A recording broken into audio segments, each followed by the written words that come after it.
Okay. So basically, I I get so frustrated sometimes by the merch that these artists drop. Like there was this huge Kanye and Drake concert like not long ago, Yeah. and I think Kanye was the one wearing this merch that said "Free Hoover," and it was like this Hoover is basically this gangster. Apparently, he's like wanted for whatever This is reasons, and another free meek or whatever. What's I it don't called? know what it is. But basically, I was just looking at the design of the sweater that he was wearing, and I was like, this is so bad. Like, I know he's Dude, selling we talked so about many of Kanye these. the other week. Of course, it's horrible.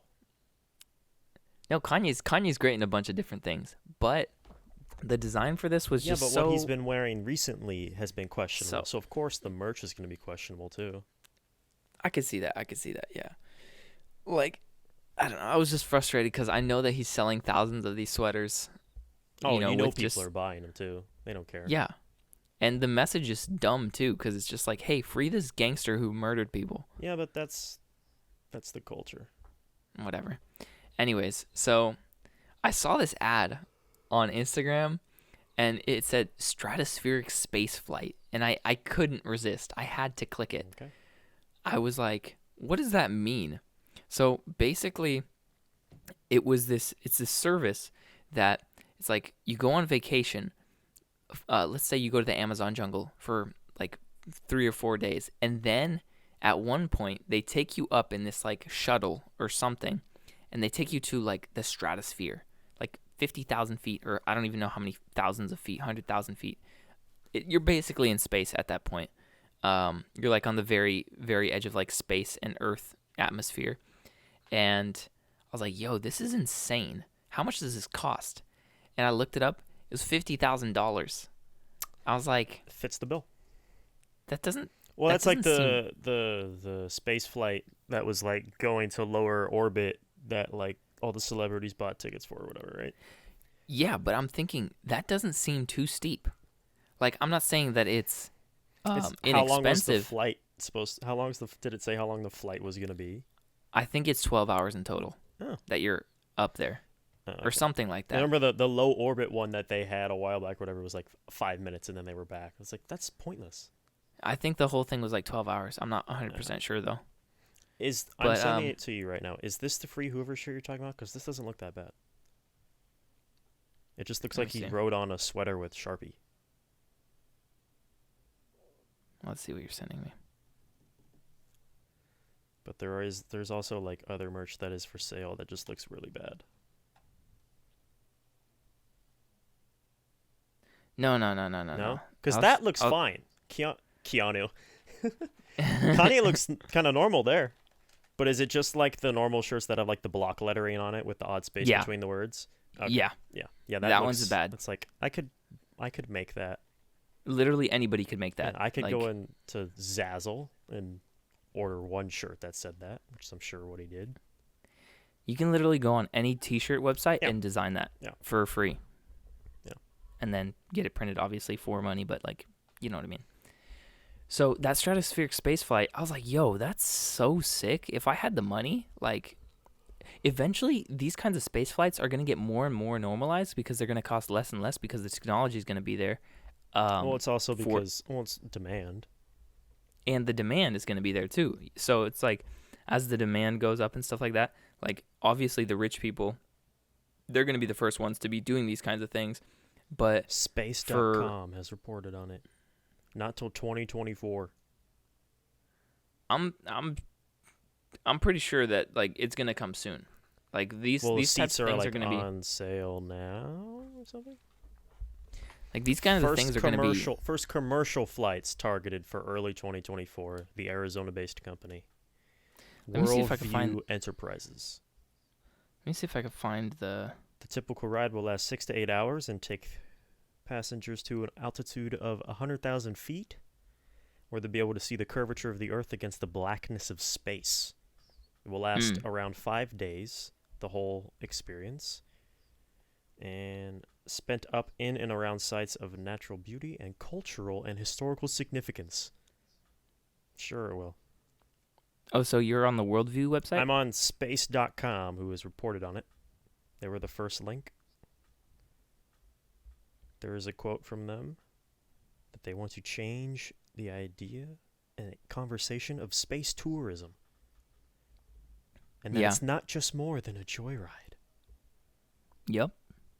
We're redefining. Okay, what are you redefining? No one has done space tourism, so you're just defining. There you go.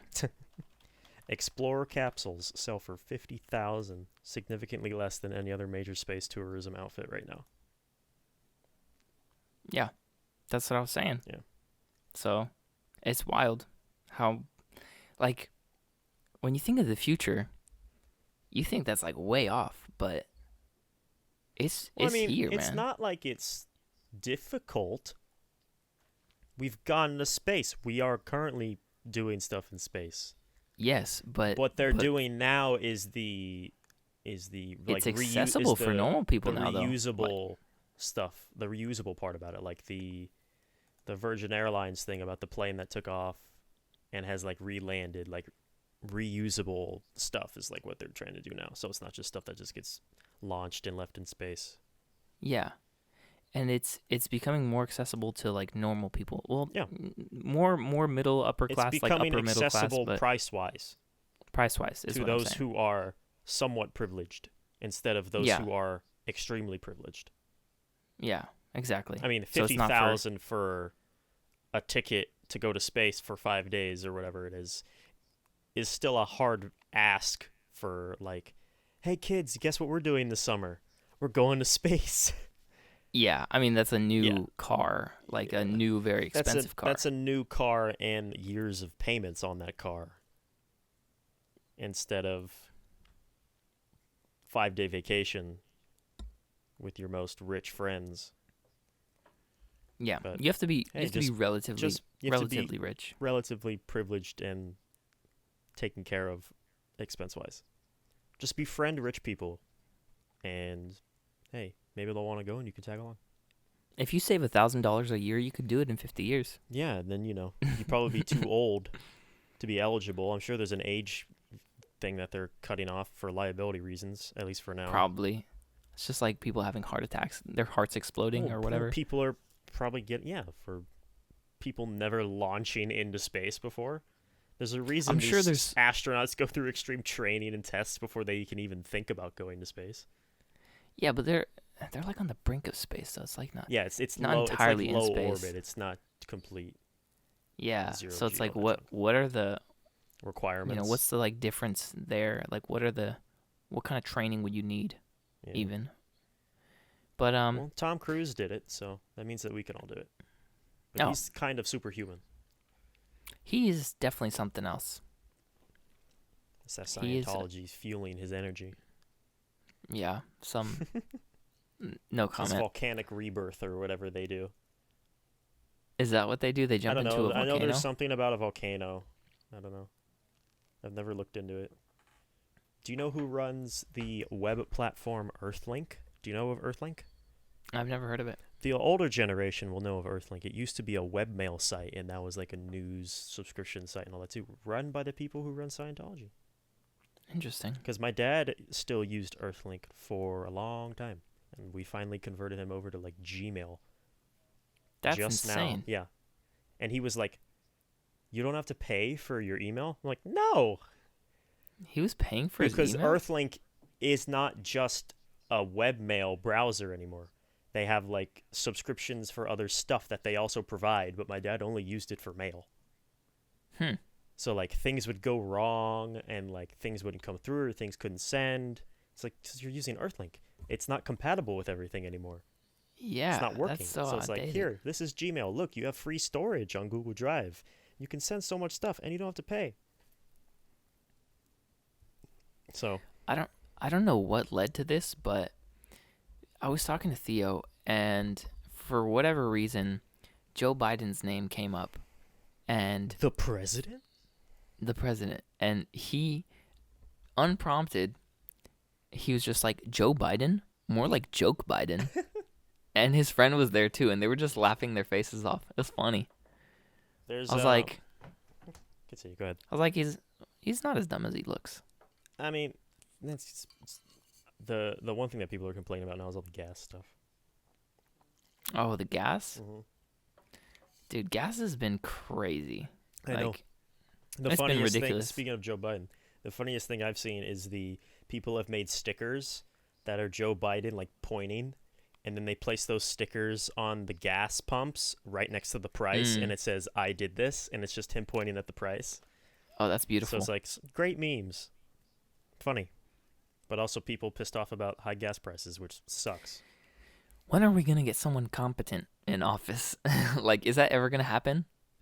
I don't, as someone who doesn't keep up with politics or have I don't really either. any care in who gets voted in or not, I have no political opinions really. I'm only like the only thing that pisses me off is gas prices. Yes, because the things that when I affect first started me, driving, I care, like gas. Everything else, when I I feel first like started doesn't affect me driving, right now. dude, when I first started driving, it was like $2.50. Yeah, And it's gone up it's double gone up an that, extra $3, which is pretty much, insane. in LA County area. Yeah. But it's like And I it's have only no right to be angry or supportive of anything because I don't have any research or background information that I've done on my fellow political officials of the U.S. But it's like, I don't know. I don't really, doesn't bother me. Nothing Trump did outside of his stupid racism junk didn't affect me. yeah. I mean, I don't. Racism junk didn't affect me because I am a mostly white person. But it's like, I didn't really care when he was in office. It didn't affect what I did through life. Obama was a cool dude. I have no political affiliation, and he didn't bother me throughout any of my life while he was in office either. So it's like, it doesn't... Yeah, I was also in like, middle school when Obama was in office, and in high school when Trump was. Like 99% of things, like, it aren't really going to be all too affected by whoever the president is. Yeah. But when it does, happen, like gas prices, for example. I mean, that's the only thing I can think of now That's the that same really. thing, for me, at least. Yeah. But, it's not like. Yeah.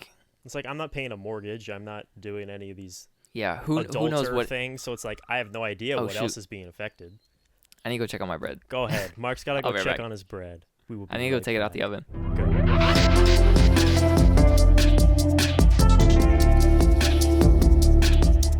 Turned out a bit more blonde than I would have hoped, but I'm not going to leave it in any longer because I don't want to have to go back down. What's wrong with blondes? You got a problem with blondes? I'll I'll fight you. I'm not engaging in this. Because you can't afford the ring. Nah, funny. Although true, yes.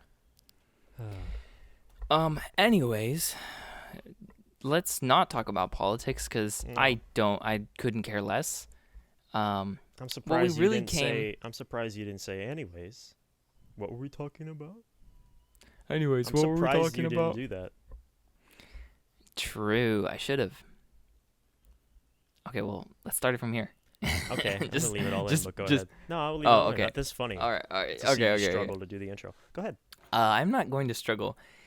Anyways, this is the What Were We Talking About podcast. You didn't even episode. do it. What? I'm doing it right now. You didn't start off with what were we talking about? You know what? I'm not doing that bit no more. Go ahead. I'm just hopping Intro into the show intro. for the people. Hi, everybody. Hi, everybody. This is episode 31 of What Were We Talking About? And we are on air, live, or not necessarily live for you guys. Anyways, I'm Mark live Kajan. between each other. This is Hunter Lop. Hi. And we're here to bring you a nice Spider-Man review. No Way Home. Just saw it We just saw it a couple of hours ago. 6 hours ago. 6 hours ago It's 6 is o'clock. when the We movie. saw it at noon.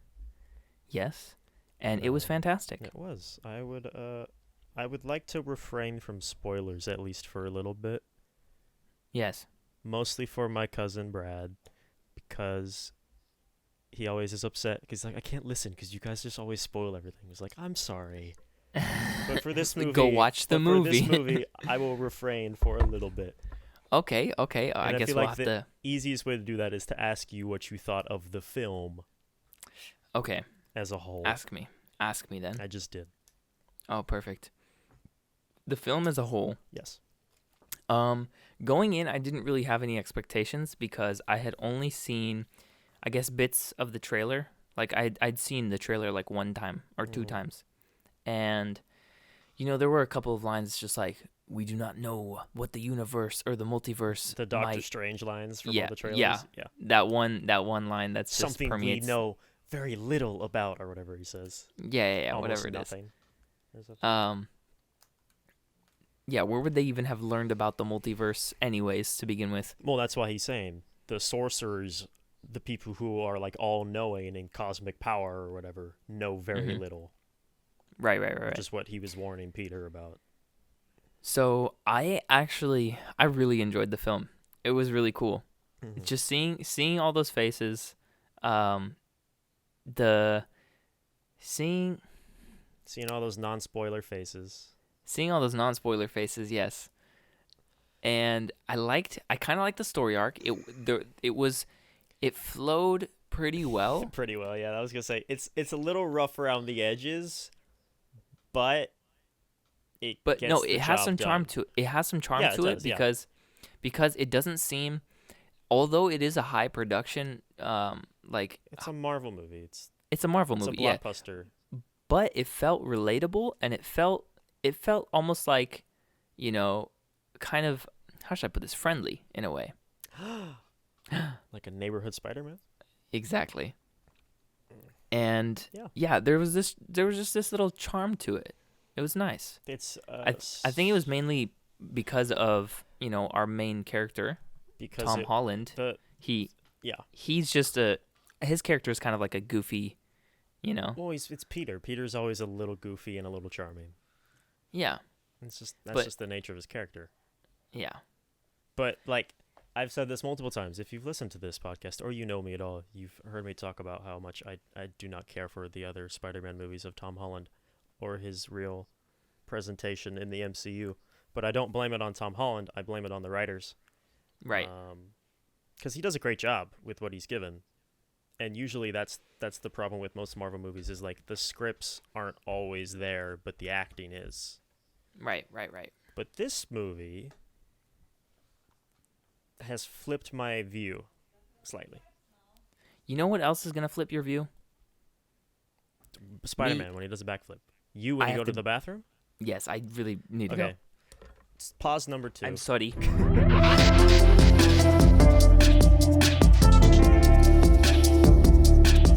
Okay, that'll be the last interruption.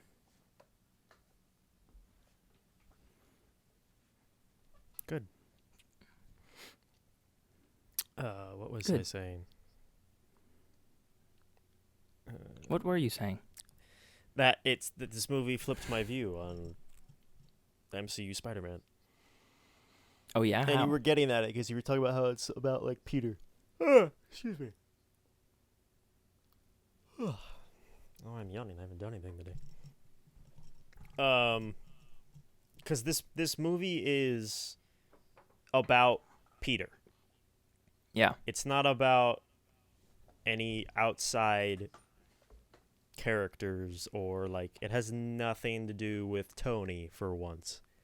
It has nothing to do with the Avengers or past catastrophes in any of that. Like Homecoming was heavily reliant on Tony in Civil War. Far From Home was heavily reliant on Tony and Endgame. And it's like this movie is finally a Spider-Man movie. The MCU Spider-Man movies to me have not been a Spider-Man movie. Yeah, it's been kind of more of a team. They hit specific points to be a Spider-Man movie, and they've been Marvel movies, but now it's at that point to where I think they're getting into more what I consider was Spider-Man territory and Spider-Man story and art and like narrative. Yeah, because like if you think about it, this whole movie he's on the back foot. He's struggling. It's about him and his personal struggle to those, and like everybody, and how he is at fault. The whole movie points at him and says, "This is all your fault." Yeah. I was just like, bro, this whole movie is like kind of a little bit selfish. Like he although he did do some things for his friends, he was selfish in the fact that he was just like, hey, like, do this spell for me. Okay, okay. Also, first of all, Doctor Strange, being the very intelligent adult that he didn't really have much to say when it came to Peter approaching him. He's just like, oh yeah, sure, I'll do the Well, spell real quick. Let me just. there was, because there's like, he's like, can we go back in time and make this never happen? And he says, no. Even if I had the time stone, which I don't anymore because of the Yeah. Infinity War and Endgame, that would never happen. I can't go back in time just because you screwed up your identity and you can't Yeah. get into college or whatever. And he's like, and I understand he's pleading his case of, it's not about me. I want them and everybody that's affected by knowing me to have a normal life, which Yeah. that's Peter's most dangerous problem is Yeah. everybody around him and how he cares so much for everybody. Yeah. It's the crux of all of his situations because he has to balance it. So I didn't see the previous movie, so I don't know like what happened with Mysterio, but I don't know. I feel like I can give you the real quick synopsis of it because this movie picks up literally with the ending scene of the last one. yeah, I was assuming it would like hop right in. So he fights Mysterio, and Mysterio stole like these glasses that were Tony's that control like a weapon of like drones and like stuff. Like he gave it to Peter after he died, or like it was in the will or something. And Mysterio gets a hold of it and like tries to become this fake hero because he uses illusion or magic and all that stuff, like illusionary sciences and drones to like make it look like he's a hero. He gets a hold of the glasses and he tries to do his biggest trick yet to become this ultimate, like the next Iron Man hero, like figure. And Peter has to stop him. He stops him, and because it's Mysterio, he has cameras everywhere to record all of his actions. So he recorded his final moments because Mysterio dies as a result of everything that happens. Not direct, kind of. I can't remember if Peter had a direct correlation in how he died or if he just like was hit by some. I don't remember. So then he puts the glasses on and he's like, stop the program, because the program was to like just start killing a whole bunch of people because Mysterio was losing. So he changed it to like this safe code or whatever. And like Mysterio had this idea of like, okay, if I lose, this is my backup plan. I'll record this message to make it look like Peter's the villain. He had me killed, and he had all these people executed, which is what like the Peter Parker's real identity is, or Spider-Man's real identity is Peter Parker. Here's the footage of me being killed by him and him saying execute them all, which is what he says. He's like, execute all the drones. But the way that he phrased that sentence is it can make it like he's saying execute all these people. So he is put on camera being look like he's the menace that Triple J excellently says framed. Yes. So that was all gosh. planned out, and then this movie picks up with him. Oh crap! It's wow. It's making me look like a villain and ruining the lives of everybody I know. So I need to fix it. That's insane, though. Yeah. Okay. So it's a little bit more backstory. Yeah. Now I kind of understand a little bit more. Yeah. I mean, I still I don't know. You don't know what. What didn't make sense? Questions? Okay, what didn't make sense to me is they took him in, but then they let him out. Like, well, because that was like there was no, I think, hard evidence that was actually him. Like no tangible evidence probably that was him, or he was on house arrest or something. We don't know really, because they do a quick gloss over montage of he's taken in for questioning. They all are, but there's nothing to actually connect them to all of that. Yeah. So they probably can't hold them because they don't have like probable cause or any actual evidence. True. And I'll save that because that's spoiler territory. So I'll come back to that. But the movie starts with like, okay, so we're getting normal MCU here. The first half was like, okay, we're running through the normal template of, okay, MJ, Ned, Peter, their drama stuff.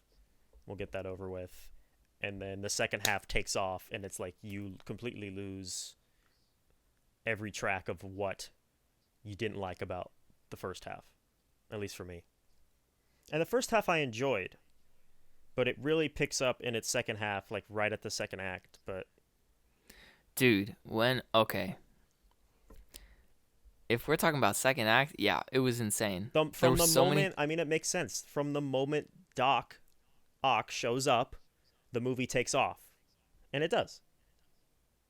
But Yeah, it's literally you get the ball rolling from that point on, and it just doesn't stop. yeah, there's a lot happens after that point, and it works really well. But like, I mean, it's like I was saying, it's rough around the edges if you really think about some of the like the pacing and the edit of this movie is kind of weird. It's a little rough. Like from the way some of the shots looked, it looks like there was. I mean, I have no confirmation of this, but it looked like there were a couple reshoots in there that just didn't really fit. Like this, like the lighting setups were a little bit different for some scenes, and like it would jump back and forth between a little bit that wasn't matching. So it's like I have a feeling there was a lot of reshoots in there. Maybe I didn't notice. But that's why I'm like, it's rough around the edges because like I think they could have really tightened this up slightly with just like the way things were paced out. But overall, I really enjoyed it, which is something I thought I would never say about a Tom Holland Spider-Man movie. But I think that's about to change with the way that they're taking the story and the way that it ends. It's something I wasn't expecting them to do. It's very ballsy what they did. But I'm excited because it leaves it at the point of where, okay, that's a Peter that I can recognize. And we're going to get into stories that fit the time period that he's in. So Okay, so do we want to hop into like spoiler territory? Hop into spoilers. So Brad, you get back in town I think tomorrow. So if you haven't seen it yet by the time you listen to this, or anybody else really, hit pause, go see the movie and come back, and then you can hear all the lovely jargon that we're about to talk about. Yeah, if you don't want spoilers, go watch the movie instead of listening to us. Go watch the movie. Yeah, go watch it in IMAX. It was worth it. So. Last warning. Dude, the sound was crazy in that theater. It's IMAX, man. I'm interested because there were a lot of scenes in there that were like 3D kind of adjacent. So like I could see a lot of stuff that like would have worked in 3D. I'm like, I wonder what this would have been like in 3D. But 3D is usually a hit or miss. But dude, I remember when 3D was all the rage back in the Avatar. Days. Everyone, the little goggles on, little glasses. Okay, last warning. Spoilers, get out. Okay, speaking of glasses, Matt Murdock showed up. Matt Murdock, Daredevil, which you have no knowledge of. I don't actually. But it is the Daredevil, Charlie Cox, who played Daredevil in the Netflix Marvel series. I was thinking it was still the same guy from the Netflix which series. People were concerned about, but there was a leaked image of him sitting at that table. I'll put it up. I'm sure I can still find it. But that image was leaked a long time ago, a couple months ago. So everyone was like, they're fake. I totally forgot he was even in the film. Yeah, he's only in one little scene. Yeah. So it's like they're just acknowledging that he's there and he's in the universe and he's aware of Spider-Man and he wears of all that. So that's sick. And he's just like. Yeah. It's like, how did you do that? I'm just a really good lawyer. Yeah, because you see the scene comes in and you just see the stick. Yeah. His walk stick. And I immediately think, that's Charlie. It has to be. Because spoilers for Hawkeye as well, the Disney Plus series, episode 5 specifically, they acknowledge Kingpin, played by Vincent D'Onofrio. They show him. He is Daredevil's main villain in the Netflix series. Interesting. So they're connecting all these dots of they're bringing in Daredevil now, and they've brought in Kingpin, and Kingpin is a well-known Spider-Man antagonist in a lot of the stories. So it's like, okay, they're bringing in a lot of these connections. Wasn't Kingpin in the Into the Spider-Verse? Yes, yeah, big guy. The big guy. Yeah, that's Kingpin.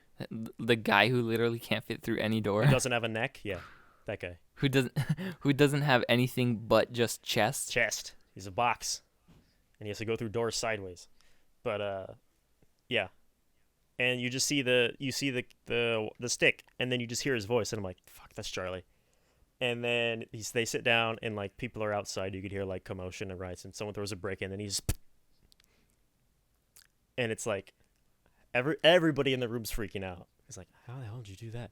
I'm a really good lawyer. And I'm like, yeah, I'm just you a really are. good lawyer. You stopped Kingpin and the foot. No, not the foot. Yeah, the foot. No, the hand. The foot is Ninja Turtles. The hand is the organization in Daredevil. And then Kingpin again. I'm like, yeah, you can do it, Matt. Yeah, you can. So I'm hoping they do some sort of Marvel team up, Spider-Man and Daredevil. That'd be interesting. Because no one knows who Peter is anymore, including Daredevil. But Peter knows that there's something up with this blind guy. True. That works out of Hell's Kitchen. So I hope there's something there that they could do. That'll be fun. But I know you want to talk about the other Spider-Man. Yes, so I do. Go ahead. Okay, so the way that they were introduced, I loved it so much. You loved it so much? I loved it, but I caught it. I caught it. As soon as they opened the portal, I was like, that's not the right Spider-Man. As soon as they opened the portal and he turned his head around, and I'm like, those lenses are way too big and too white. That's Andrew for sure. Those lenses are huge. He didn't even need to open... he didn't even need to turn around. Because, like, I know his figure so well. I love those movies.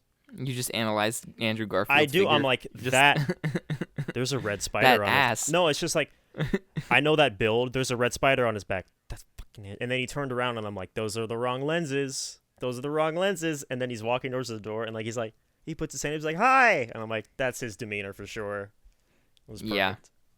It was funny. He was just like sticking to the ceiling. He's just They're like, prove it. Prove it. What more proof do you need? I'm sticking to the ceiling. It's just like, and then the Lola, she's like, can you get the spider web? He's just like crawling in the corner. He's like, sure. I'm glad. I like how they did Andrew first though. Yeah. And they saved Toby. Yeah. Even though the people in the theater were like, oh yeah. There was so much. There was a lot of applause in this movie, which I'm surprised for an afternoon screening. Yeah, usually it was actually. You don't see like night of screenings or evening when all the fans are able to go and there's more packed. But there were a lot of applause. There was applause when Doc Ock made his appearance on the bridge. There was an applause when Goblin came out of the smoke. There was applause for pretty much everybody, major. Yeah, whenever they came, whenever the new the villains came out, I was just like, yo, this is so cool. Yeah. It's so nostalgic, just like having all the old villains. Yeah, and I like that they explained how Jamie Foxx was yellow and not blue. Because in his Spider-Man movie, the power is different. Not even that. It was like in his Spider-Man movie, he's blue. He's blue lightning, and he was transformed, and he's not just a man, like he is in this. Mm-hmm.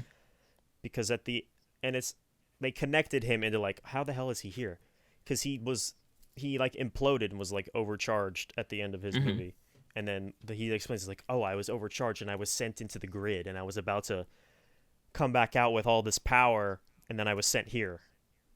And he shows up just from the power lines, so it's like, oh, he was just in another grid. Yeah. And he was siphoning all this different power, this different type of electricity, which is why he kind of consumes it and becomes the yellow.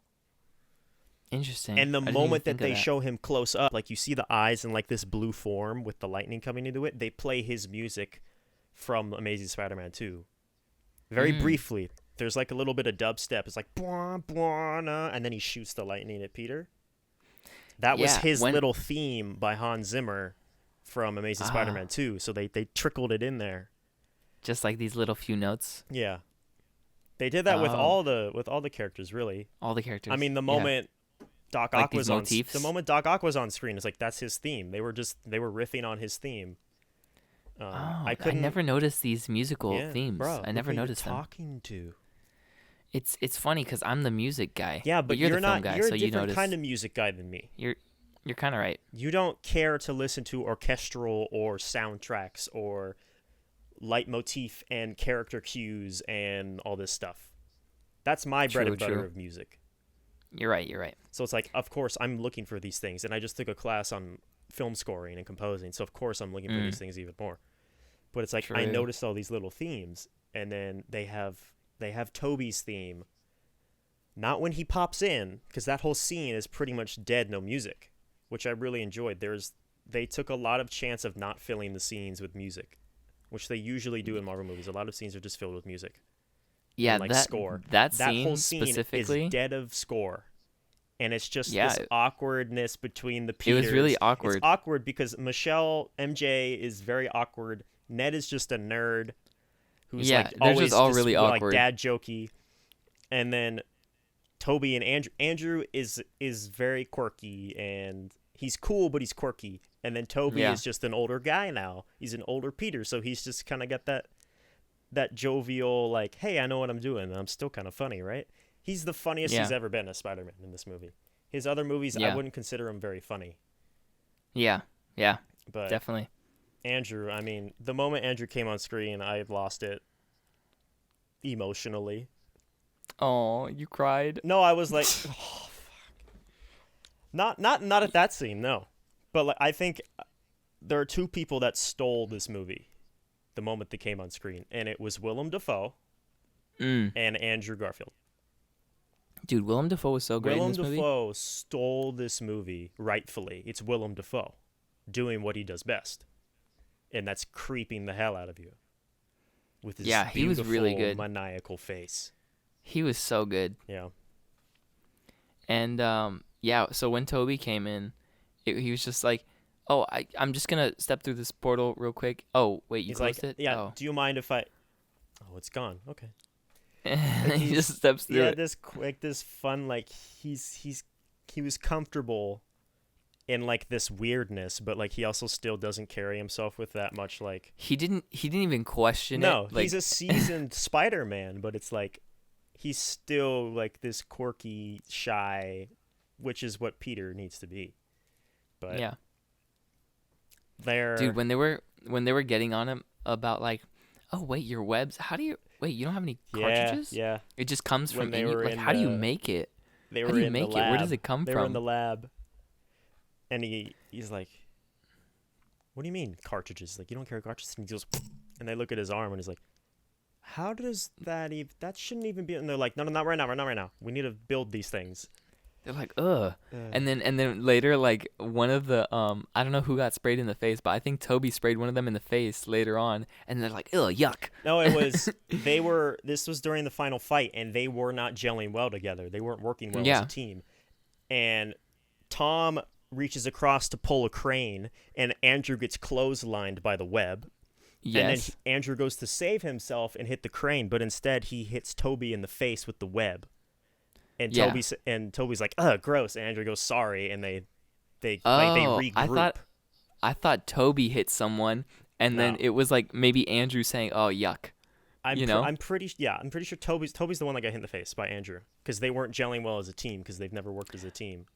I couldn't really tell who was who in that last final You just have to pay fight. attention to the lenses. Yeah, I felt like I knew who was who. Like I could tell by their voices a tiny bit, but after like a little bit, I got kind of confused. But yeah, that was funny. And then when he was saying like, "Oh man, I'm not that great," like, and then Toby's just like, "No, you're amazing." That's what I love about was this just movie. like, it's like they all love each other. So many little Easter eggs too. Because like you're amazing. Yeah, those were what my movies were called. Yeah. Yeah, But it's exactly. Like, well, that's the other thing is like this movie. This like the fan base can be so toxic with like this is the best Spider-Man, this one's better. They're pitting against each other, and then Marvel went, no, they all love each other. Toby loves Andrew, Andrew loves Tom. They all love each other. Yeah. It's it great. was really And cool like, to see that dynamic. They're like hyping each other up, and it was the best parts of the movies were once those three all were together, which is the second half of that movie. Yeah. And then when they're in the lab and they're like, "Peter, me." It's like the Oh, Spider-Man pointing at each other scene. Peter Parker. Peter, that's still me all of us. again. Like, which one do you Still mean? It's like Computer Peter. It's like, oh.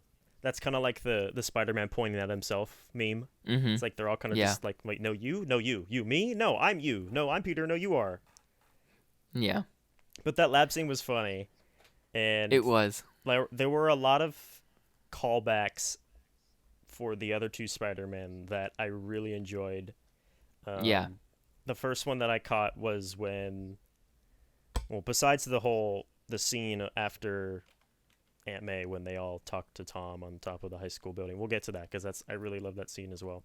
But Dude, that scene was so good. when they start working together in the lab, and Mm. everybody's super serious, and then you see Andrew with the lab coat and the goggles, and he's like having fun with it. Mm-hmm. He's the only one. Tom is just in a suit, and Toby is in his normal youth pastor clothes, I thought that was a funny joke too. That was a funny was a joke. great It's like, joke. so are you coming He's coming like, dressed "Are as a you youth gonna pastor, or swing are you gonna-" around in that dressed as like this youth pastor, or do you have your suit?" And then he peels underneath, he has on it, which is great. He's like, I always wear this. here. I don't even Yeah. wash it. It's perfect. But that reminded me of like all like the techie scenes and like scientific nerdiness that Andrew had in his films. Like when he was building the Yeah. web shooters, he did like all these weird, wacky things. Especially in Amazing Spider-Man 2, when he has to like figure out how to defeat Electro.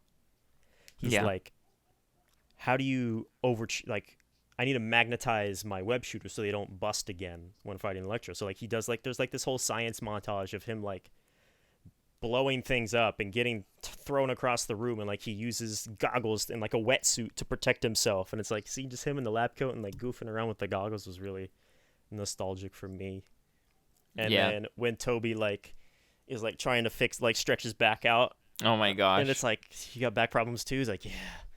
But that was like, oh, that's because It's funny that they had they had a scene like that in the film. I was like, this is so like human, you know? Exactly, which is that's the best bits of these movies, is you can see the humanity in all of the Peters, and they're all their different kind of forms of Peter. Because Yeah. he's like, oh, my back, he's like, oh, I have I have mid back problems too. You want me to crack it? He's like, yeah. He's like, right? That feels way better. He's like, yeah. But the funny thing about that is in Spider-Man 2. I feel like that wasn't in the script. It definitely was. Because in It definitely Spider-Man was. 2, I think it's in Spider-Man 2, yeah, when Toby's Peter loses his powers and he goes to jump across the building again, he falls. Yeah. And he gets Yeah. up and he goes, oh, my back. Yeah. My No, I back. remember. He has a whole thing about it, and it was the biggest joke for the longest time. But then also, that was worked in because Tobey Maguire also had a back injury while filming Seabiscuit, which was around the same time as Spider-Man 2, which is I think why they worked that in. So like there's this whole like back injury thing. That's funny. That was a funny little nod to Tobey's stuff. That's I mean, so this funny. movie's freaking full of nods and stuff. I feel like when I Yeah. go see it again, I'm gonna go see it again because I know Sophie Yeah. wants to see it. Oh heck yeah. So it's like I'm gonna be picking apart the movie structure more and like the writing this time, and not focusing so much on my love of nostalgia, and then really Yeah. trying to look in the background and find all these extra things. Dude, overall, like honestly, this was such a good movie. Yes, this movie was great at a Yes. first viewing. That might change for me when I go to watch it again, but it's great. I would give it an 8. That's what I was saying I'd to give it an Theo. 8 because That's what I was saying. I was like 8 or 9. 8. I'd give it an 8. The characters are great and the storylines are good, and it's a little rough around the edges on its structure and pacing, but I think overall it's enjoyable, and I would watch this anytime it's on. Yeah. I would also think, probably sometimes go out of my way to watch it. Yeah, I think what made it more enjoyable was just like we were saying before, the humanity of it. It's a Peter Parker story. It's not even really a Spider-Man story. It is, but a Spider-Man story is so heavily focused on Peter and his personal human struggles as a kid. Yeah. But now we're getting into the college years, which will be another fun little trilogy. I'm glad we're out of high school because I hate the high school campiness and like that cheesy writing that MCU loves to do. So like I'm glad we're out of that, and he's obviously going to be more mature going forward because he's on his own. Yeah. And he has like he can't act like a kid because he doesn't have his best friends anymore. He's going to be a loner for a long time. Yeah, I wonder how they're going to Peter's a loner. He can't make connections with anybody because they always get in danger, so he distances himself. So it's like he's going to become this more mature, seasoned Spider-Man in his prime years. I would say actually his prime years are more towards the end of his college career and afterwards, but I think we're going to get into a more enjoyable Spider-Man-like theme because he has no more connections to anybody in the MCU. Nobody knows who he is. They True. might So know he's Spider-Man and know of Spider-Man, but they do not know who he is unless he yeah. goes around and tries to help people get their memory back, or he goes to Doctor Strange immediately again and tries to fix something. But I don't think that'll happen. I think they'll have him I don't breathe. think so. I think they'll let him breathe on his own for a bit and struggle Yeah. to live on his own without MJ or Ned. Yeah. It's like, hey, we couldn't get the contract for Zendaya renewed. I don't even think that's it. I think it's because they No, want it's to. definitely Yeah, but I think definitely not that. they want him to grow, and he needs to grow, because if they started doing Spider-Man movies again, like in a few years, his next trilogy, I don't think it'd work. He needs time away from it so he can grow up and look older, and also just grow as a character. There needs to be a time jump of some kind, Mm, because all the Spider-Man trilogy that we've had with Tom, it picks up like immediately after the last one. So like right. there needs to be this break of seeing a different Peter come out of what happened, especially in this movie, because a lot is going to change him, especially with Aunt May and all that. Well, okay, so how do you see it? Because, I mean, Venom. Venom, yeah, but that's also just a tease. Also, Venom is in Mexico. We're speaking of True, the but after credits scene with Tom Hardy, because he gets bumped into that universe at the end of the second Venom movie. But then because they fixed the spell, everybody who isn't in that universe gets yeah, sent back to theirs. So Tom Hardy, Venom, Eddie Brock got sent back to his universe, but a little bit of Venom stayed behind. yeah. So they can take their time and have that little bit of Venom sneak its way over to Peter, and then they can have a Venom Mm, on its own that doesn't have a Tom Hardy Eddie Brock in it, or it's a connection to make him come back and fight Eddie Brock, Tom Hardy, somehow. ooh, yeah. Because how would they make him come back to Right. this universe? Well, Because, because Venom well, can obviously travel through, which is how he brought Tom Hardy into that version of the universe. At the end of Venom 2, he like made everything glitch out and he switched over to the other universe. So obviously Venom has that ability. oh, Venom has the ability to multi-dimensional like Multi-dimensional skip. travel or something. Yeah, apparently. So Yeah. I mean, that's an easy way to get him to go into Tom Hardy's universe and fight Venom or Morbius or the Craven the Hunter movie they're making or Oh, something. okay. So Yeah, there's that yeah. That possibility in there, but I don't see them doing that for a while. I see them taking a bit of a break. like how so? What do you mean? Like take a break from Spider-Man. Oh, Like so there no are so Spider-Man many movies other for like characters right two, now three that they're years. juggling. Yeah. Like there's so many people that they're juggling. They're juggling Doctor Strange's movie, they're juggling the next Ant-Man film, and Okay. all the TV shows that have been coming out. So they're changing direction away from, I think, these lighthearted stories into things of like more maturity and human growth and all that, which is like I think really good, because we've had the fun, jovial, campy superhero movies with Marvel for a while, and then it got dark with Infinity War and all the Thanos stuff, and then now it's getting more human, which I really like, because Peter's always been that human aspect Yeah. of superheroes and all that. Like, yeah, he can work as a team and this and go to space and all that, but he's still just a kid. He's still a human. He still has these human tendencies, despite what every other hero has, even if they are still humans. Yeah. When he first came onto the scene, I thought he was hilarious. I loved him. I loved this character. Yeah, I think it was. I'm just not a super fan of the high school Peter and the way that they wrote it, Yeah. but we're out of that now. So, and we can get a Peter, and we finally have a Peter that has lost stuff. Oh, yeah. That too. Yes. But also, let's talk about the scene where they were all on the rooftop. That's what I'm getting 'Cause- to. Okay. Perfect. That's what we get, because we have a Peter that he's lost stuff now. He's lost Aunt May. Mm, This is the most they've ever talked about Uncle Ben for Tom Holland. But still, like, there's no real idea. Okay, what happened to Uncle Ben? Was he killed?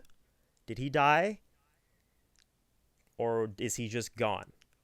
Because Aunt May dies, and she delivers the with great power yeah. comes great responsibility. I wasn't a there an huge Uncle fan Ben? of that.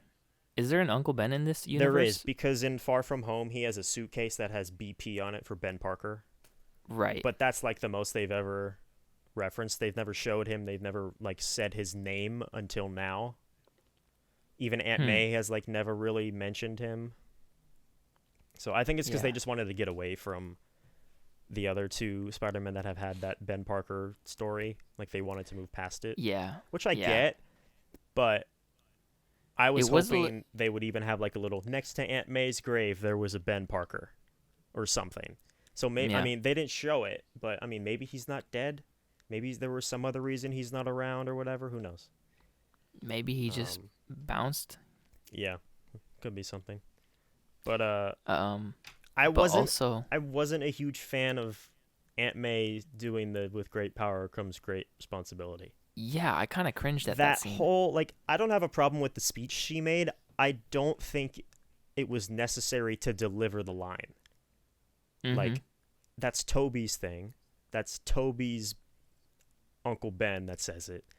I get it. They're doing homage, and it's like, this is a necessary thing for Peter. But he kind Yeah. of already gave that own speech himself in Civil War.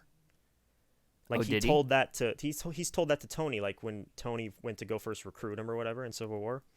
He's like, he's had a whole speech about like looking out for the little guy. When you have the ability as I do, and it's like, and you see the bad things happen to people, but you don't, then it's on you. So it's like, okay, that's his version of him telling himself, with great power comes great responsibility. Right, And right. Andrew's Uncle Ben had a very similar speech that was about choice and responsibility.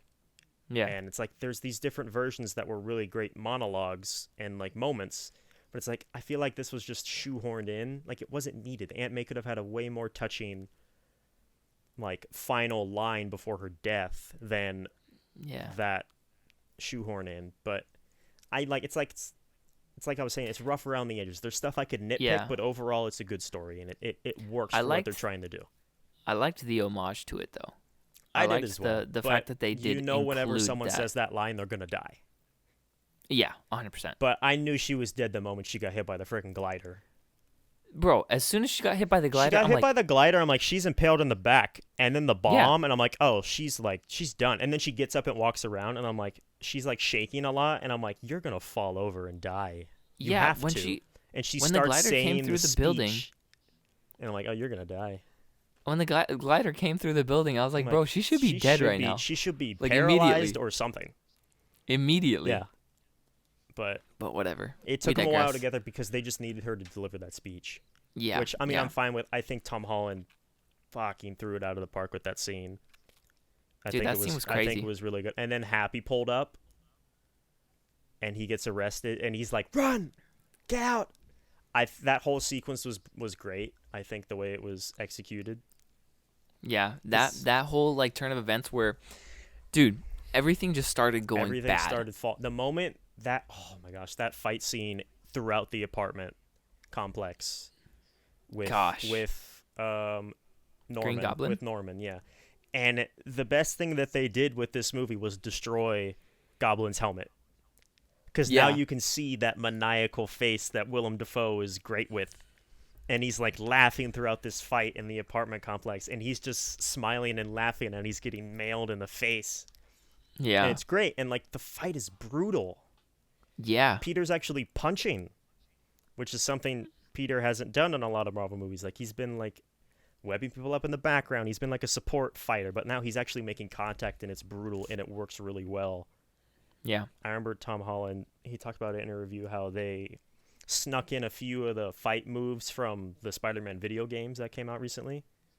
Oh, really? Yeah, I was trying to look for them. I caught a few of them. There was this one move that he did at the end where he like double webbed him and then he like flipped flung him over. something like that. I don't know what he That's one did. of them where like you can I web was guys assuming- up, and you can flip them, and you can throw them back down.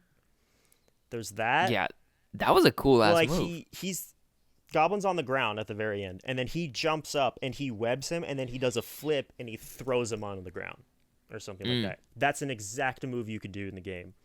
And then the other fight with Goblin, which is they're on the balcony and they're falling through all the balconies, and then they go inside. When they're falling through all the balconies, there's the one where Peter's on the ground, Goblin's on top of him. He like goes through his legs, goes up, and then grabs the ground and uses it as a slingshot to push and kick him through the ground. That's like in the opening sequence of the game, which is really cool. Yeah, there were some really cool moves that he was doing. A lot of the fighting in this was when all the fighting started, I'm like, this is a Spider-Man movie. They just like that action was missing from the other versions, in that like because that's so much of his character is what he can do within a fight. Yeah, you're totally right, dude. But Thinking back to like playing the Spider-Man games back in the day, yeah. I'm talking about like It's the just- recent ones. No, I know, but I know, like but even that's what Tom Holland said they were pulling from, was a few of those moves. but so- thinking of all the different things that you could do back yeah. in the day, like Spider-Man 2, Oh yeah, that game was all the yeah. different like the ways that he interacts with his environment and the fights is great. my favorite move ever, like, was to web them up and hang them from a light post Yeah, and just have them dangle. And I Yeah. could barely ever do it because it was so difficult to do. yeah. It was like you always had to be like right underneath it or something. It's like the timing was always. Yeah, there was I couldn't ever nail it. I only did it like a couple of times. But we kept getting off a track of the scene on the rooftop, On the rooftop, which yeah. I think is the best scene in the movie. It was a very good It scene. is the best it was scene a touching in the movie scene. because it shows how much Andrew steals the show. And he's just like, you wouldn't even understand what I'm going Exactly, through, Tom. and It's then just like, well, it's not even. and then that. it's just like, hold up, wait, It's not even wait that. a It's sec. he doesn't even freak out that they're there. First of all, Yeah, he gets up and he looks up and he's like, wait, and then they come down and he's like, oh. It's like he already knew because he already probably sensed it, and he sensed, oh, no danger. I know who these guys are. yeah, probably. That was another thing they did really well. I liked the take they had on his spider sense, Mm-hmm. which is like everything slows and goes muffled, and like it's just him in the moment, and like it Oh draws yeah, that was out, good. especially the apartment moment when he's just walking out, and it's like, what's wrong? And he's looking at everybody because they're all villains, and he's like, okay, who's the one that this is for? Yeah, And then he gets Goblin in the corner, and then he's like, or whatever. Because he delivers one line. If you really pay attention, because when he's Norman, he's always like, oh, and he's like all yeah, shriveled. But then when he's Goblin, he's got this like gravel, and he Mhm. says one line while they're building stuff and trying to fix things. He says, cure them, or whatever. And it's like, it's in that different voice, like, oh no, nobody notices it yet, but he's going to flip on them. But then Peter catches it, and it's like, great. And then it sends it into that fight. yeah. But back to the rooftop. That is the scene that got me emotional. When Yeah, it was when Andrew, It was a really good one. It's mostly the emotional stuff for me was with Andrew, just because that's who I grew up with and Dude, related to the most. When he was just like, I couldn't save her. Yeah. Like, dude. And then at the end, the redemption for him. Exactly. I loved But it's like- that arc. Knowing those movies so well, it's like he can't Andrew Garfield is a great actor. He's one of my Yes. favorite actors at the moment. And the way that he just takes that scene in that short little monologue that he has is like, you could just see in his face like his struggle to even still balance what has happened probably years later. He's like, I grew bitter. Yeah, It changed me. because it started with, Toby. Peter talked to Peter. It's like Peter 1 and Peter 2, Peter 3, which is another great moment that they had because they couldn't talk to each other. Okay, you're Peter 1, you're Peter 2, I'm Peter 3. Like, Yeah. all these different things. But it's like he finishes the with great responsibility line, and that's what connects them all.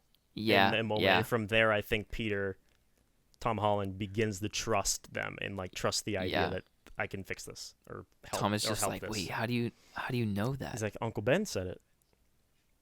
Just And then like, Toby has his oh, whole shoot. moment with Uncle Ben and explaining that, and then he was dying in my arms. and then Andrew. And then I killed the guy who murdered him. Yeah, and I got exactly what I wanted, and it didn't do anything. Mm-hmm. It was like who I thought killed him because it wasn't who actually killed him. Yeah, yeah. He And then at the befriended very and end- forgave the one that actually killed him, which was Sandman, Yeah. and he befriended him. And then at the very end, when he was like basically going to kill Green Goblin. Yeah. Dude. And he that stops was- him from stabbing him with the glider, which is what happened to Willem Dafoe and Toby's. He dodges it and it impales him. But it Mhm. was almost like this same angle, and Toby hasn't acted in a movie in like 7 years or something. He's been out of acting for a long time. Yeah. He has something coming out next year, I think. Um, but like that shot of him like holding it, and Toby does this great thing with like he can say a lot without saying a word, and like his Face was expression. blank. It was blank, but define blank, because I could recognize that face in what he was doing and what I've seen before. It's like there's a similar shot to where that happened, pretty much in the same angle where he's holding the glider off in his movie, and there was another scene I think in the second one where he's holding things up while he's fighting Doc Ock, and it's like he's in that same state.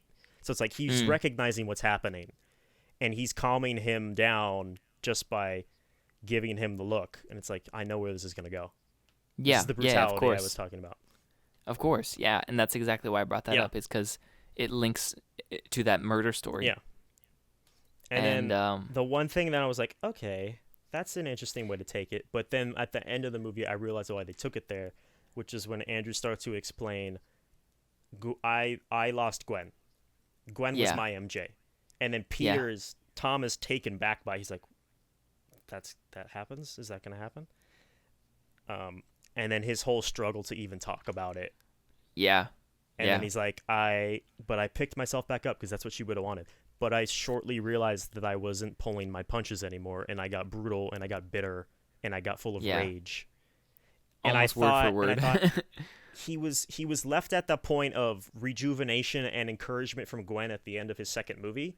So I'm like, okay, so we didn't get to see that side of him. But the reason that they wrote that in is so that Tom doesn't get that bitterness and rage to kill Goblin. Yeah, of course. Because Toby and Andrew share a look, and they nod as they're watching him pick up the glider, and they go to stop it. Of course. But that whole moment of Andrew explaining what happened to Gwen was like breaking me. I'm like, Andrew, you're so good at this. Why are you so good at this? Why are you so good at this? It was tough. I'm like, motherfucker. This is why I love you so much. Dude, and then when the freaking Green Goblin stabs Toby, she's like, oh! Yeah. I was like, and is he gonna die? He's not gonna die. Do you know how many people they would piss off if they killed him? Bro, that would be insane. And then Andrew runs over, just like, you all right? He's like, I've been stabbed before. I'm fine. He's like, okay, bro. good, And then okay, when he picks him up, and then after the hug, I'm like, where's the wound? I'm looking for it on his body. When you think about it, it's like the suit's red. Who knows? It might not have gone all the way through. We didn't see all the way it. through. It was a short blade that he was wielding, so I don't remember really. I thought it was like that longer blade. I couldn't remember, but it could have just been of no one's gonna notice. I was looking for him, like, where's the wound? And I'm like, I mean, the blood's red. It could have been not all the way through him. Who knows? I'm just gonna let it go. I feel like they didn't have it. I don't know. I let it go. Doesn't matter. There were a lot of moments where you could nitpick this movie. True. That's why I'm saying it's rough. There are things that they could tighten up and they could polish, but it's like it's rough around the edges, but it's good. I've been stabbed before. Yeah, and it's like, bro. Andrew goes, oh, okay, you're fine, okay. When he was just like, I don't want to brag, but I'm gonna brag. Like, I've been on a team before. I'm on the Avengers, and then Toby's just like, great. That's great. What's awesome. the Avengers? What is that? You guys don't know who the Avengers are? Like, no, you've never been. He's like, it's not. It doesn't matter. It's not helping. That's what I'm talking about. Is Peter doesn't work with a team. Peter's usually on his own. So those two do not know what it's like to work on a team. True. And it shows in their struggle in the first half of the fight. And that's what Tom Holland's Spider-Man brings to this version of Spider-Man, is he has this teamwork ability and he has this connection with people that works really well that the other two Spider-Men don't have, but they have their strengths that they teach to Tom Holland. Yes. And true. I freaking called it. A lot of people did question it, but I'm like, redemption for Gwen when Andrew saves MJ, because I'm like, it's against all rules that Spider-Man is allowed to save his falling girlfriend or wife. It is against the rules. He's never supposed to do that. It's a trope, but it works it's what Spider-Man is built off of. It's like that person will always fall and always die. Yeah. Usually. Yeah. And she was going to, had there not been another Spider-Man. And it's correct, because Tom couldn't save her. Lizard snatched at him as they were going down. And then I immediately knew, Andrew. I knew. Andrew has to do it because of his whole speech. I knew it, of course. He also just needed that, I think. He needed that closure. Yeah, they took in a lot of consideration of the other movies and all the criticism of the other movies, but they also took into account finishing ups and like closing off these story arcs that were left unanswered because the films were never continued. Yeah. Like Amazing Spider-Man 3 was never made. I think Spider-Man the 4 reason was never made. I think the reason I liked this movie so much is because of that. Yes. Is because they had all the aspects of the other films as well. Yes, The callbacks, Yes, the they took in a lot villains, of consideration, and the I other enjoyed that. Peters, all the little stories, from the other ones as well. Yeah. I think that's actually why I liked this one even more Yeah. than previous Spider-Man films. Yeah. Is because of all that. Because of the added Yeah. affinity for, the first set of Spider-Man movies and then the second set. And then now coming in with the third set is like... Because Toby gets the closure. He doesn't get any closure with Norman and Green Goblin. Because Goblin was always flawed and corrupt. But in a way he does, because he's no longer evil. Yeah, but I'm saying like he doesn't get a face-to-face moment with the redemption. True. With a redeemed version of Norman. But maybe Norman universe, goes silent and goes like, yeah, we're not going to see it.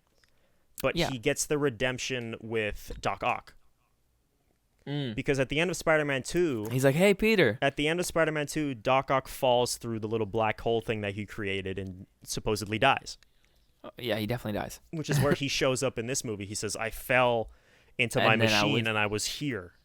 So yeah, it's the moment that they were about to die, they got teleported to this universe. Except for Lizard and Sandman. Right. Because Sandman had no grudges with Peter. They worked together to fight in Spider-Man 3 at the very end. Which is why. And then he left away, which is why at the beginning he had no quarrel with the Spider-Man. But then he just wanted to get home to his daughter, and he had more luck with the villains than he did with Peter at that moment, so he left. But also, I feel like the reason... Oh, and then also Lizard. At the end of Amazing Spider-Man 1, Lizard is cured. And Dr. Connors is like... It's like Goblin. It's a different side of him that he can't control. So, like, he mourns what he's done, and, like, he becomes this... He accepts it all, and he wasn't evil. And he goes to prison for it, and blah, blah, blah, blah, blah. But in this version, it's still just the Lizard. And he's not reformed back to Connors. So it's like, what point in their storylines were they pulled in to this universe? Was it before the ending of those movies? Was it like where were they all pulled from? Was Goblin pulled in before he died in Spider-Man 1? And Peter was pulled in from a point of after Spider-Man 3? Because, like, for them to, like, say, like... Because they are dead. So it has to be before they died. Yeah, and that's exactly what I was getting at, too. Sandman is like, he was just pulled in. He could have been pulled in at any point because he didn't die. And Connors could have been pulled in at any point, but he's still angry at Spider-Man, so it has to be before the end of the movie. Yeah.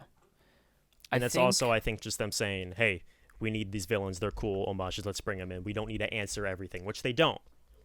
How the hell does Goblin live? We don't need to answer it, and in the moment, you don't care. So I don't have a problem with it, but those are just questions that came up. I think there's an aspect of, like, they're not all the same timeline. Yeah, they're all the same characters, but they're not being pulled from the same point in time. Yeah, so it's like, time is this thing we made up anyways. So it's like if we're gonna be a superhero movie, you can't answer every question. If we're gonna be messing with interdimensional travel, like exactly, exactly, let's not focus too much on what point they were pulled from. Like but those are that's what I'm saying. Like, it's rough around the edges. Those are little questions that don't really matter. Yeah. But you think of afterwards, but it still doesn't ruin the experience of the movie. Yeah, I did like the fact that they were like, okay, before I was about to die, like, yes, those were the points for their those. Fate is that few. They die fighting Spider-Man, which is why Doctor Strange wants to send them back, because when you mess with fate and time, things get ruined. But Peter is being Peter by himself, which we don't get, which we're now getting is everything is on my shoulders and I need to fix it. This is my fault. Right. I'm not going to let them die, even if it was Spider-Man who killed them, even if that's not my problem. I can't let that happen. Right. Because I'm not that type of hero. And it works really well.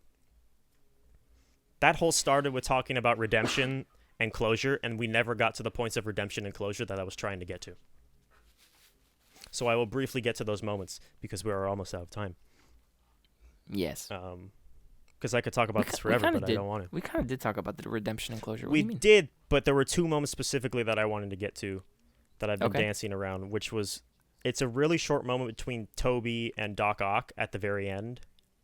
Yeah, where he was Yeah. just like, oh, hey. He's like, Peter, Yeah. you're grown up. How are you? Yeah. And it's because he never got to say goodbye to Doc Ock. Yeah. He Yeah. never got that closure because he didn't want him to die. He was his like mentor. Yeah. They were cool. Yeah, They were buddy. They were like his mentor, and like he looked up to him and all that. It's like he just wanted to stop the corruption. So it's like now they can have that relationship and go on. Yeah. And like Which is the super cool. closure is there. He got to say his goodbye, but now hello because he won't die apparently. Yeah, I'm glad Doc Ock was the first to like be brought back. Because he's in a way. he's the smartest of them. He realized like this is stupid. Why am I doing this? This isn't my Peter. This doesn't make sense. Get me back home. I don't care. I'm not gonna hurt you. And then once the corruption is out of his chip, he immediately realizes what's going on and he can help. Yeah, which is awesome. Yeah. And then the He's second just bit of like- redemption. Go ahead. Yeah. Go ahead. Oh, just like when the chip was placed on him, he was just like, Yeah. like just Because his whole body just power needs down. to reset. Yeah. Like, they're not gonna kill him. He's like, it's quiet because the voices were in his head for years. Or yeah, whatever. for so Or long. for like almost since the beginning of when he put those things on. But the best redemption was when Andrew catches MJ. And the Mhm. moment when they land. Because that whole sequence is, from what I can remember, is pretty much a shot-for-shot recreation of when Gwen falls. You think so? Part of it. Because the bit where Gwen is falling and it's slow, it's a slightly different angle and different like composition, but it's definitely an homage to how Gwen falls in Amazing Spider-Man 2. I mean, I recognized it immediately that And then was that when scene. Tom dives through the scaffolding, Yeah. that's the same kind of that's the shot, same. but That's the not same thing, but yeah. It's an homage, but not directly the same. And then the Yeah. hand is like the web hand that The reaches web, out yeah. in that movie, and then it cuts to when Andrew grabs her, and then he lands, and then the camera angle and kind of like the position of where MJ's head was and where Peter was looking down at her was very similar to how Peter was looking down and holding Gwen. It was that same low angle that they had. Oh.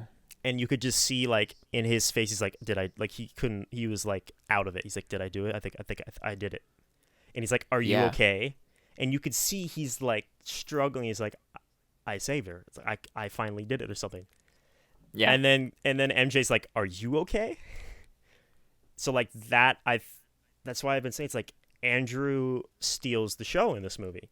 The whole movie, even if he's only in the last half, he still steals the movie because of what his character did and like the way that they clip all of his things together. And I really hope that out of this movie, people will realize that Andrew was a good Spider-Man. Yeah. Because everybody gave him shit for the longest time. And I absolutely think it was not deserved. So what I'm hoping is that people can come out of this movie knowing Toby is always going to be Toby. He's great. He might not be... The movies might have been a little campy and cheesy, but they were fun. And it was the first run. Like, Exactly. it's going to be nostalgic, dude. It like, fit the time, and you're going to love it. Even if it, like, you never go back and watch those films ever again, like, there's still going to be some nostalgia factors. Like, Exactly. I love those films. Exactly. Even if, like, you didn't love them when you first saw them, just having the progression of all these different Spider-Man iterations. Exactly. And then having this film to kind of, like, bring back all the memories of those films is just... Exactly. You can't hate on it. You can't possibly hate on it after seeing this film. Because Andrew got all of the hate because it just wasn't Toby, because Spider-Man 4 was canceled, and everybody just hated whoever was going to be next. Right, so, like, he got all right. this undeserved hate right out of the gate, and people also... I'm not acting like those movies are perfect. They're not. They're not. There's a lot of problems story-wise and, like, structure-wise, especially when it comes to the second film, but they gave Andrew Garfield specifically so much hate for his Peter and his Spider-Man and like how he acted. It's like, that's not how Spider-Man, that shouldn't work like that, because everybody was so stuck on Toby. But it's like, what this movie really shows is that, like, even again, like when he's interacting with these other Peters, this version of Peter is great and it works really well, and he brings something to the table that the other two don't, and it's that it's the humanity that he teaches Tom's. And what Toby's version teaches is the restraint. Yeah. And then what Tom teaches the other two is like the ability to recognize working with others and teamwork and more of this, like, I don't know, but I can't place the word, but they all bring this, there's different dichotomy to like this huge ensemble, and Andrew is, I think, the best iteration of Spider-Man because of the amount of humanity that he brings with it. Who was the one who was just like, I love you guys? That was and then Andrew. They don't say, that was Andrew. And then they don't say say no, anything. and they say thank you. Yeah, they don't say it back. But if you think about it, it's like, that's that quirky weirdo that I loved in Andrew's Spider-Man, which is like he doesn't know what to say in moments of seriousness or tension or emotion outside of when he was with Gwen. Even then he was still nerdy and weird. But it's like, that's so human. Which is not like, because like what you could have said is like, let's do this, or like you could say something cool for like the moment of the movie, but it's so Peter and so human that I've always wanted brothers. I love you guys. It's like, that's that fits so well. I think the reason I love Spider-Man so much as a superhero is because of that aspect. Yes, is because, absolutely. Yeah. You can't. He's so relatable. He's so relatable, which is why I loved Andrews, and I still do, is because that was me growing up. The recluse, skater-ish kid that did everything on his own, was kind of awkward and wacky, and a little charming, I would be honest. Oh yeah. But yes. But like, I fit that bill so well, and it was odd to see so much of myself in a character of someone else. And like, even through the second film, it's like I could see this being myself so much. I was in high school when both of those came out, so it's like, this fits the bill for what it is to be a human and someone with all this power and choice and like responsibility. It's like, this is what Spider-Man is, and that's what he is at the heart in all of these versions. Yeah. But Andrew was the one that hit it for me, and I hope that a lot more people could recognize that what he did, and hopefully might still be able to do, if enough people like this. Hey, maybe they'll go back and they'll do some more things. But even if it doesn't, it's a perfect way to say thank you and getting the closure for both of them. Yeah. So all I know is that probably within this next trilogy of Tom Holland Spider-Man movies, we'll probably get Miles. Dude, and then when Electro, he's like, yes, I thought you were black. Yeah, he's like, oh, I thought you would have been black. He's like, you're from Queens, you help people. I thought you would have been you black. help the poor. I thought you would have been black. There has to be a black Spider-Man out there somewhere. And I'm like, there is. His name is Miles Morales. And I can guarantee you they put that line in there because it is coming 100%. soon. Oh, absolutely. 100%. He's in his college years, and Miles will be in his high school years. And they'll probably, I think after this next trilogy of the college years with Tom Holland, they'll probably hand the torch over to Miles.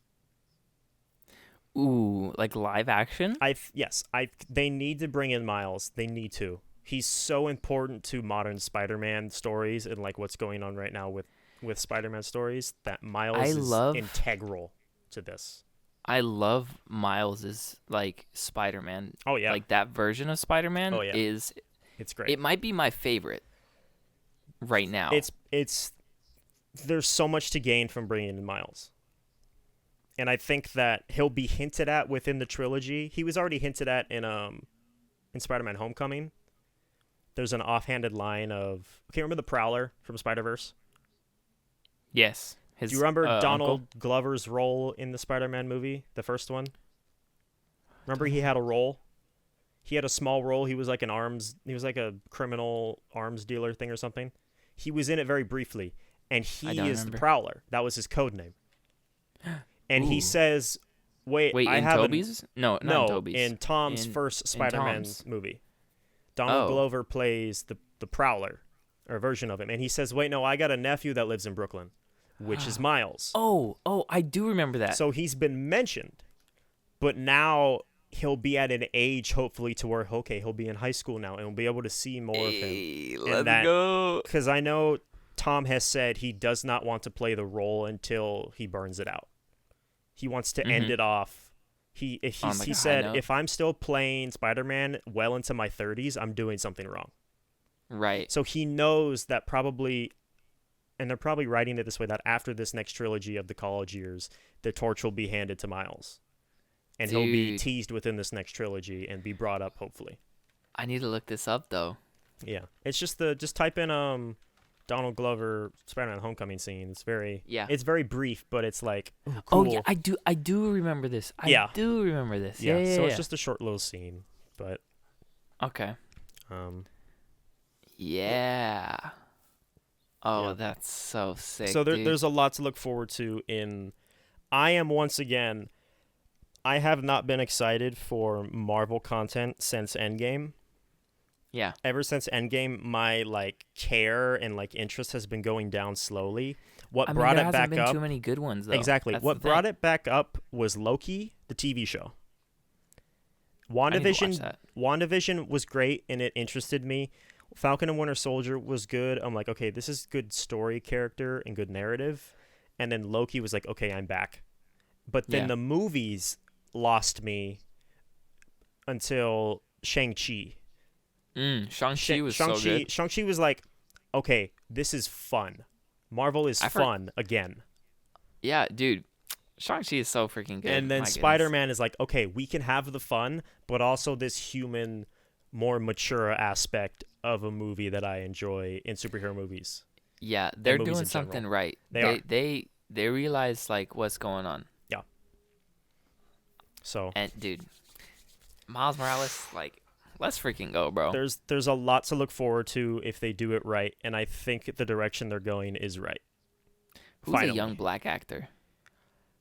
For how young they're gonna probably want to go for Miles, I couldn't say. We'll Because keep an eye they out need to for go any- younger than Tom, obviously, and Tom is in his 20s right now, early 20s, mid 20s or something. Mm-hmm. So it's they can't something like that, but they can't get someone in the same age to play a younger character because he'll be too built out for Miles and he'll be too much like Tom. So we need someone more. A little bit goofier looking. Not goofier looking, but like a just teenager. we need someone. Yeah, we need know? a teenager.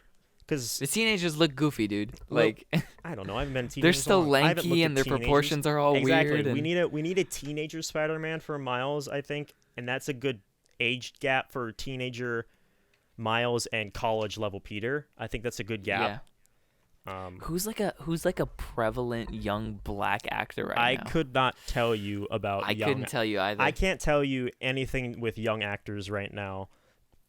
But then again, I haven't seen a lot of movies that have had a lot of young actors in them besides we need to 20-year-olds playing kids.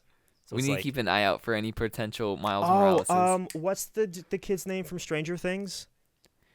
Oh, He bro. he reminds me of Miles every time I see him. If he was a Miles, oh my gosh, what is His- strange? The way he is in Stranger Things isn't so much a Milesy kind of thing, I think, but he looks like he's at a good age to maybe be Miles. I mean, he's 20 years old. He doesn't look 20 though. Yeah. Tom is He 20 something could and he's do it. playing a high schooler. He could do it. He This is the thing. He fits the vibe, I think, just looks wise of he's got the, I don't know.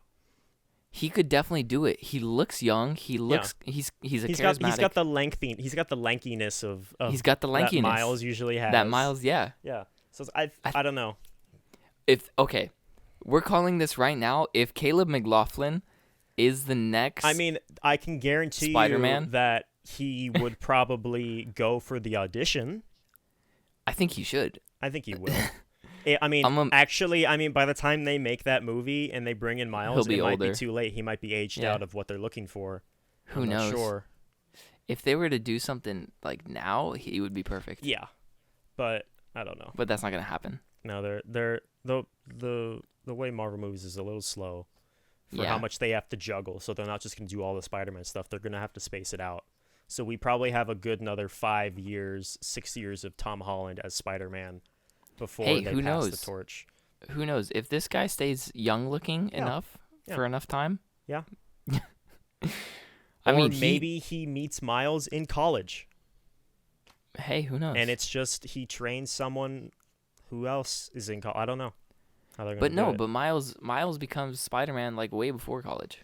I know, but like creative license is a thing, and they're gonna True. change it to fit the story that they want to tell, even if it True. doesn't match. Like that's how movies work. Yeah. Look at books and games and comic iterations. Is they have to take some sort of license to tell the version of a story they want to tell, and that's okay, True. even if you don't like it. Yeah. But They're not gonna get some middle schooler to be Spider-Man. yeah. But I feel like we've rambled on enough. We have. I could just sit in awe and talk about this movie and mostly Andrew all day, but I feel like at this point everybody should just go see the movie again. If you're watching the spoiler version, go see it again, see what you can pick apart. I think it deserves a second watch. There's a lot in there that can be I would definitely watch it again. rewatched and like seen again and like reiterated on. But this movie, I was so surprised that this movie was not as messy as it could have been, because of It how could have much been that really- how much that it it was could have been really juggling, messy. which could have been Yeah. very messy. I think they handled it really, really They well. did, and that goes to Peyton Reed and his writers, which Peyton Reed is really good at Yeah. directing, and they handled this very well, even if it is a little rough around the edges, but most movies are. But I I was remember all the surprised how- speculation. oh yeah, Like, oh, are they gonna be in it? Like, yeah. there were like The questioning. worst kept secret in Hollywood right. is what this movie was. So I forgot about it for a while. yeah, I just didn't think about it. yeah. But then as soon as I was just like, are they going to be in it though? Yeah, like they- I was still a little bit There would skeptical be going into the film. riots and boycotts of Marvel for a long time if they did not If do they what they didn't, yeah. delivered on. There would be so Yeah. much hatred that I it would take wonder- a long time for them to win people back. I wonder like how many hoops did they have to jump through to get all the like rights for them? Well, Sony owns all of those rights. Yeah. So in Is Sony these currently movies, managing it right now? no, the way that it is Marvel and Sony are in a contractual partnership. Okay, so they're So like Marvel handles all of the creative and like design choices or something like that. They handle all of the creative structure, and then Sony does like the marketing and like they get their royalties from it all. Like there's a dichotomy to it. So right, like right, they're right, in an right. agreement for it. Oh, okay. So like Because I that's why remember it back in shows the at day the end. there was just Go ahead. there was just so much like crap about like Sony and like them Yeah. not handing over Spider-Man. Yeah, that's because and- I mean the reason all of these different Marvel characters and teams are split off to different movie studios is because, or different companies, is because Marvel was going broke Mm. a long time ago. They were going Oh, broke, and they kinda, sold like, they sold they off sold them out. all of their characters to stay afloat. afloat. I see. And then they lost them all because of that. And Fox got Silver Surfer and Fantastic Four and X-Men, which they now got back, and they're doing a contract reboot? or contract stuff with Sony so they can use Spider-Man. But Sony can still make their own Spider-Man stuff like Venom and Morbius and all of that stuff Right. because they still have the rights to it as well. But I see. getting the music was surprising that they were able to, which is why they probably used a little bit of it, like the little Yeah. bit of Electro's theme when he first is introduced, and then it shifts into their version of an Electro theme that they created for this movie, and then there's a little bit of the Tobey Maguire theme when he talks with Doc Ock at the end, and Mhm. when they give their monologues about Uncle Ben, and then Andrew's theme plays when he's talking with Electro at the end. So it's like they use these little snippets just to ground it in, we know who these characters are, but they didn't use it a lot. but they used it when it counted, and otherwise it was usually that main that MCU Spider-Man theme, which I wasn't a huge fan of until this movie. I loved what they did with this movie. Yeah. As far as music-wise as well. But, yeah. I said we weren't going to ramble on anymore, and then I started rambling on even more about music, so that's surprising. Yeah. I But kind of anyway. encouraged it, though. Yeah, it's okay. People should be used to it by Used- now. used to to- buy it. Eh? Used to buy it. I used to buy it. But anyways, we'll wrap it up there. We've gone on long enough about how good this movie is and little tweaks and rough around bits that are questionable but okay, and go see it. It's really good. Yeah. Um, It is really, really good. and stay I for would watch both it again. after credit scenes. Yes. We mentioned the worth it. first one was the Venom one. The second one is pretty much just a trailer for Doctor Strange 2, which looks really Doctor Strange fun 2 and wacky It and looks insane. really Do you know who is directing Doctor Strange 2? good. Couldn't tell The you. same director as the Tobey Maguire Spider-Man movies. Oh, okay. Sam Raimi.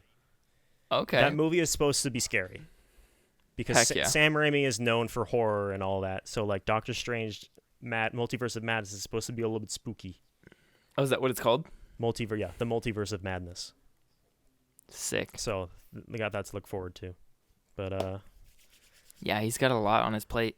yeah, and he's got a actually for those who haven't watched What If, I won't spoil that, but watch What If you want to watch Doctor Strange 2, because there's a little bit of an importance in there somewhere. What is What If? That's the animated Marvel show. That's like What If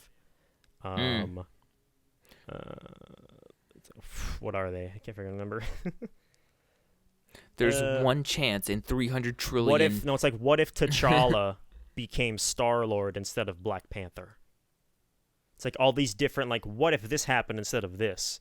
What if the heck? What if Loki won the Battle of New York? What if Ultron won? What if Thanos was a good guy and like stuff like it's like all these different wacky ideas, and one of them is like what if Doctor Strange lost the one he loves?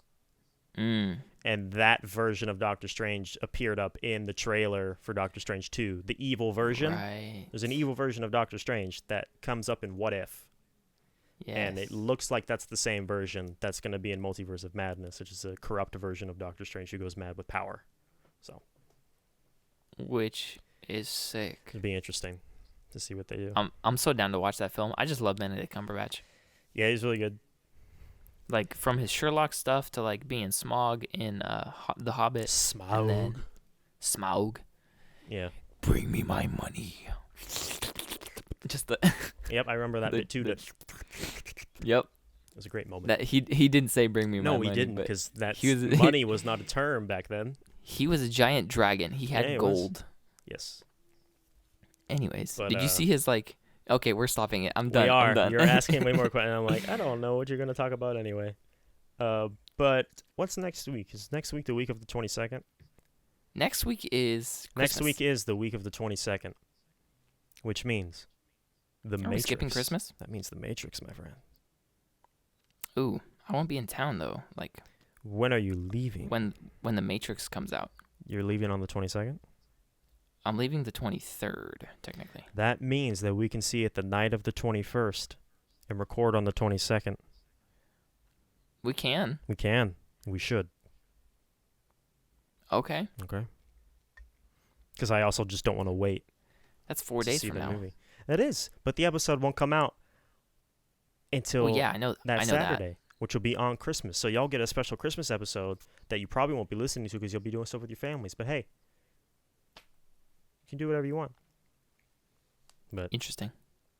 we'll be here. Yeah, probably, Matrix is gonna seeing be. Matrix. It's gonna look insane. It's gonna break my It looks- brain. Yeah, it's gonna. I already watched a game theory video on it, Of course you did. or not a game theory, film theory. What am I saying? Same channel. I just saw it on YouTube. I was like, oh, let me click this. Yeah. It looked interesting. Okay. Well, you can Anyways. talk more about that next week when we see the Next movie. week on episode 32 of what were 32. we talking about? No, we'll have 2 more until the end of the year. No, 1 more. Next week is the last episode of the year Wow. because the week after Episode that goes up 32. on the 1st. Sick. So, yeah. Till next First week. is a Saturday? The first is a Saturday. Sick. Christmas What are you is a doing? Saturday. Well, you know what? I keep asking questions. We need to cut it. We need to cut it. All right. We need to cut But yeah, out. we're gonna cut it, and we will all see you next week in the Matrix. Adios. In the Matrix.